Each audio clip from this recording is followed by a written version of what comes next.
What's going on? It's the homie Star, Stack for Stack South. Yeah, JT the Beast, man. What up, man? I'm Mark Swift. We're gonna sit down with the Sound Killers. K. Houston, what up? You know what it is. Hey, first time we on film with this interview. New album coming soon. The Real. The Real. SFS is Stack for Stack. Stack for Stack, basically, it's in terms of money. Stack on top of stack. You know, big bank take little bank.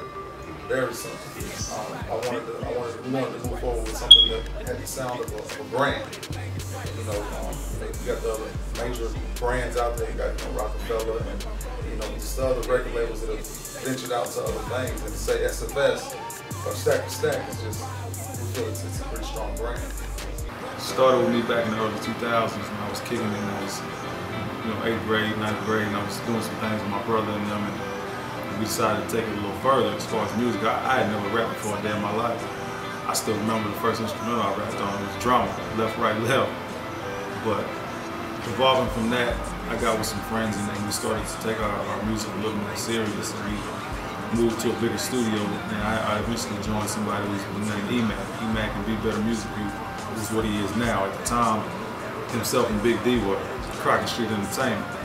I joined them, I was about 16, 17. I put out a couple tapes, and it was just strictly for my city. I wasn't really trying to advance at the time. I mean, I was in and out of sports, so I would get out of school, do practice or whatever, and then I'd be right in the studio. And at the time, my parents were split, so for the most part, I was only living with my pops. But I would never see him, so it was just go home, handle my business, and back to school. It was repeated the next day. But graduated high school, went off to college, and still doing music. Decided to put an official single out, like my first actual attempt towards the radio. So we had a little bit of success with that. And after that whole label fell apart thing, I decided to do like my own thing. So I already knew Mark Swift, I knew Mr. G, I knew Lil Eddie Creek, We decided to form my own little crew.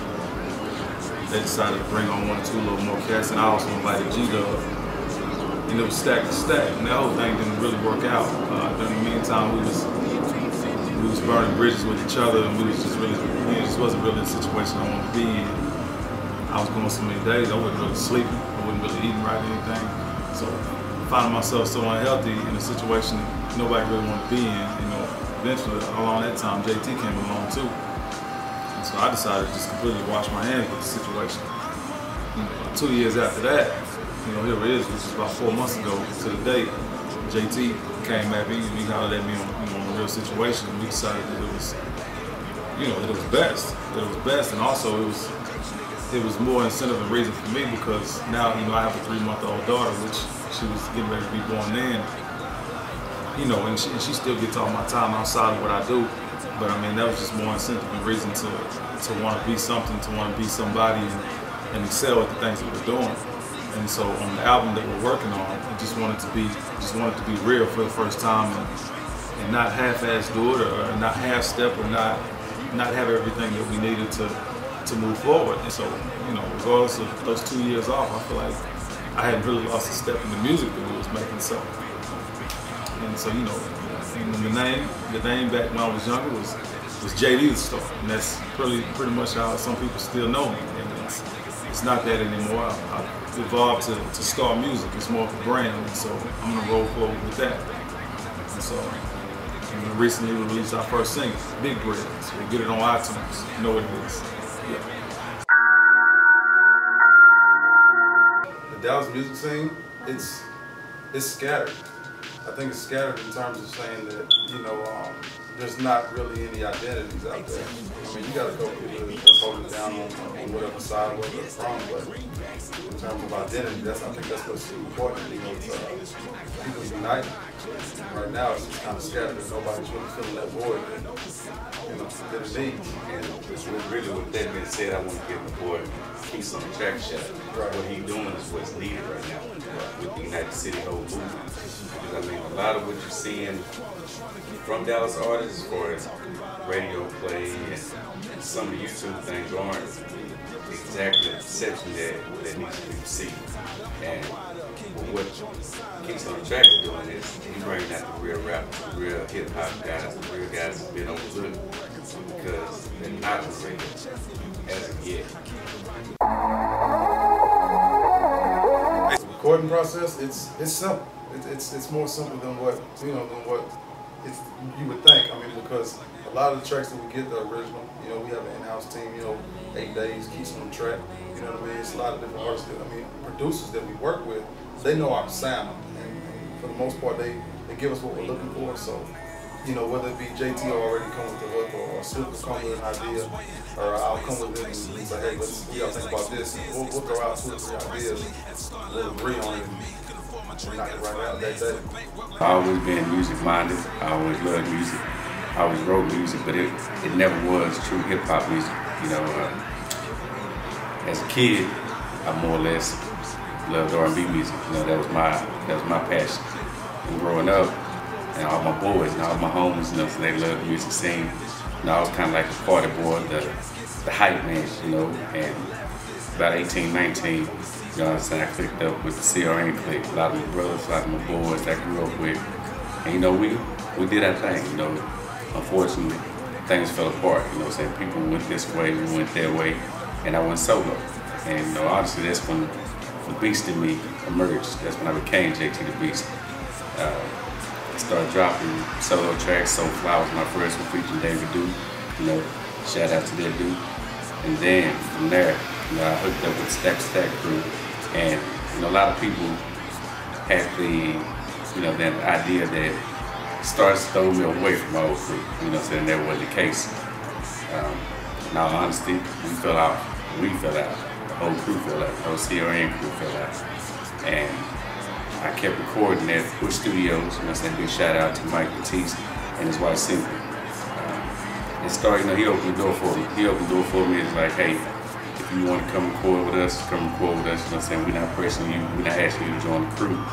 Drop 2 or 3 tracks, and that feeling when your music is getting better. And with that, being with the Stack Crew, I emerged. I opened up. I became who I was in my music. It wasn't all that same hood this, hood that. So I could be lyrical. I could tell my stories, and so that's where I am now. As being part of the Stack Crew, we all, our voices and our opinions all matter.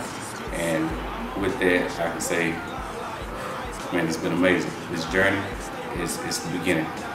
Like I said, I've been doing this since I was 18, 19, and right now I feel like the ceiling has been blown off. Now we can go to the moon and back if we want to.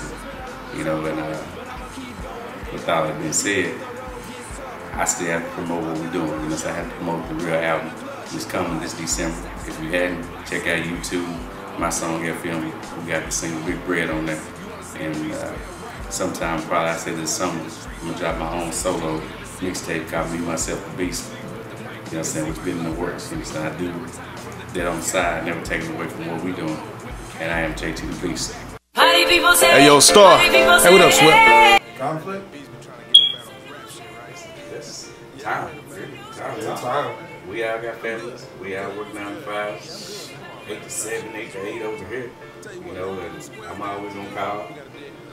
As far as I don't think there's a conflict as far as just being enabling us to move forward. No personal conflict. Yeah. It's more like we're all on the same page. So it's pretty simple. Other than the fact that I may be running late one day, or this nigga swoop over sleep. I'm like looking around. And so for the most part, it's pretty simple. There's no real conflict. Because everything we put out on the table, we live everything. Just believe. Personally, no. Nope. Not unless it's something club, something. I don't think they promote true lyricists. I think they promote party music, and that says a lot about our region, and that says a lot about why we can't keep the spotlight. If you ask me, like, that's just, why wouldn't you want to give the best lyrical guys we have a chance to be heard instead of the best dance party? Because that's how they gonna label us as the dance party music and get no respect. I think they're not I think they're not giving everyone an equal opportunity. There's not enough. You know, and everybody knows the showcases for like the open mic. Sometimes those can be boring, but I mean, I think in terms of saying equal opportunity, I mean, they're not giving. The radio station itself isn't branching out trying to find new talent. And, you know, that's what I mean when I say equal opportunity. When I first got in this rap game, I didn't think shit was ever gonna come from it or whatever. I got my start junior high, just writing little rhymes and fucking notepad with some friends, just laughing about the shit. Little kid rhymes, just talking shit about school and whatnot. But I started to take the shit serious whenever I met Mr. G, who is a cousin of a friend. Met that dude at some birthday party and he told me he rap, whatever. I told him, what's up, man, I rap too. So I kicked a little rhyme or whatever and linked up. Some friends from high school, some of his friends, put out an album. This was like 2005. Shit. Taken off ever since. Faces have changed with the people I mess with, but the music's still there, progressing year by year. But I met JD while I was still messing with my old crew, through Big D, who was one of the heads of his label. He heard us out, checked us out, told us to come through the X-Spot, whatever they was doing, whatever. So we went through and I met JD. Then the label fell out, whatever. JD really didn't have a home or a place to call home to do music, so he came this way. Started doing music and we branded the SFS name, started our own little crew, whatever. And then we was doing music for a little while, dropped a little tape here and there. And then it seemed like the people that was in it, like, we had a bunch of disagreements, the passion wasn't there, we all just kind of went our separate ways, took some time off, whatever. Linked up not too long ago, decided to do this shit again. Linked up with Star, linked up with JT. I couldn't tell you how I met JT. And they just popped in the picture one day and I was like, what's up? But we got a home, us three, passionate about it. No gimmicks. Doing what we do. The album REAL. REAL is an acronym for realize everyone ain't loyal. Ain't loyal. I think we've all been through certain situations, instances, whatever, where we'll have a team and then there'll be that 1 week link that'll just throw the whole thing off. Yeah. Turn their back on you, whatever. Just you can't trust nobody, everybody ain't great. For me it means, you know, the fact that, you know, we've always been pretty tight-knit. There used to be about 6 or 7 of us. And the most difficult thing was trying to get everybody to play their role and do what they were supposed to do. And a lot of that wasn't working. You know, of course I took a little hiatus, you know, somewhat like 2 years. And to come back to that, only to these two, said a lot about, you know, where everybody's mind was and what their actual life goals were and what they were trying to accomplish. And just the general fact that people just turn their back on you every chance they get. If they get the chance, they'll stab you in the back and, you know, they'll say things that they're obviously always going to get back to you.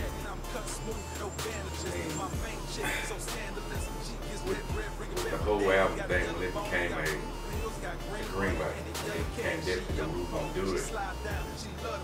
That's the first thing popped in my mind. Real. You know, so this is as real as I can get. This is real as it. It's going to get, period. And it's a story in itself. And a lot of the tracks on the album ain't that good shit. I mean, they tell the story of how it became just 6 to 3. You know, they say, only the strong survive.